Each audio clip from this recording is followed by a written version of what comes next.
wabarakatuh. Di sini saya akan menjelaskan isi dari poster yang saya buat, yaitu tentang seleksi dan penempatan kerja, yaitu sebagai berikut.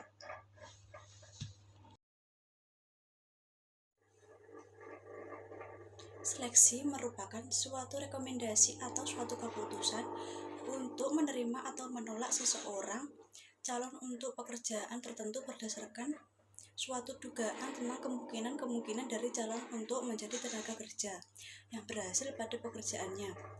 Tugas seleksi yaitu menilai sebanyak mungkin calon untuk memilih seseorang atau sejumlah orang sesuai dengan jumlah yang diperlukan yang paling memenuhi persyaratan pekerjaan yang ditetapkan semula. Seleksi juga membutuhkan investigasi latar belakang. Penyelidikan latar belakang mungkin terjadi sebelum atau sudah wawancara secara menyeluruh. Referensi latar belakang diperoleh dari beberapa sumber. Beberapa informasi cenderung bermanfaat dan relevan, tergantung jenis pekerjaan yang dilamar. Nilai dari usaha, penyelidikan latar belakang sangat jelas ketika terungkapnya para pelamar yang salah mengemukakan kualifikasi dan latar belakang mereka. Informasi tidak benar yang paling umum diberikan adalah lama bekerja di perusahaan sebelumnya, gaji di masa lalu, catatan kriminal, dan jabatan sebelumnya. Contoh salah satu perusahaan yang mengimplementasikan seleksi dan penempatan kerja yaitu PT Arta Boga Cemerlang yang berdiri pada tahun 1985 dan merupakan distributor tunggal cap orang tua yang mendistribusikan produk dari sejumlah produsen ke seluruh wilayah di Indonesia.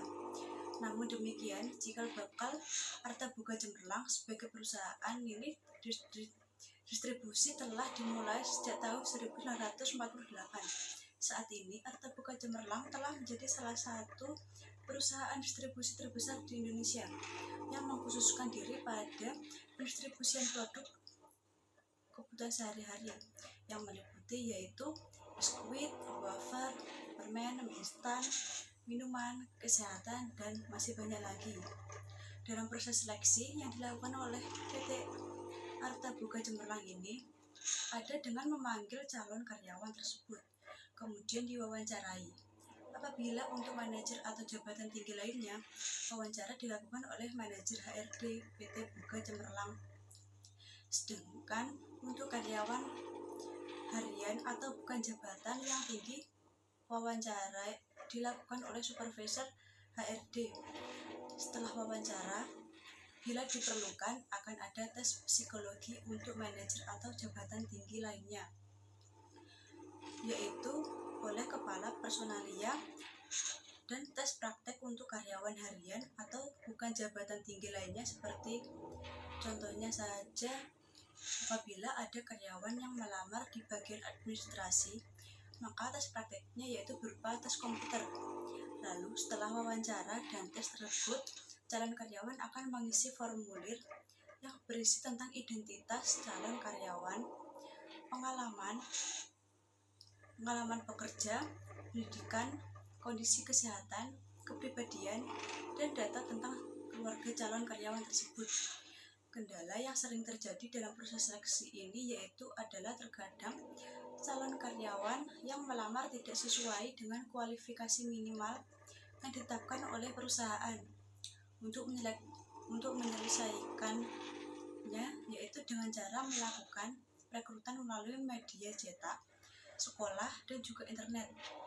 Penempatan yang dilakukan oleh perusahaan adalah saat ada jabatan yang kosong, perusahaan akan melakukan perekrutan untuk mengisi jabatan yang kosong tersebut. Dalam melakukan penempatan karyawan, yang menjadi pertimbangan adalah tentang apa yang nantinya akan dikerjakan oleh calon karyawan tersebut nantinya. Dalam melakukan penempatan, setiap karyawan harus disesuaikan dengan kemampuan yang dimiliki dan karyawan juga merasa nyaman dan cocok untuk bekerja di perusahaan. Penempatan karyawan tersebut berupa transfer dan promosi, dan juga perusahaan menanamkan nilai-nilai moral terhadap setiap karyawannya. Cukup sekian penjelasan dari saya. Ada kurang lebihnya saya mohon maaf. Wassalamualaikum warahmatullahi wabarakatuh.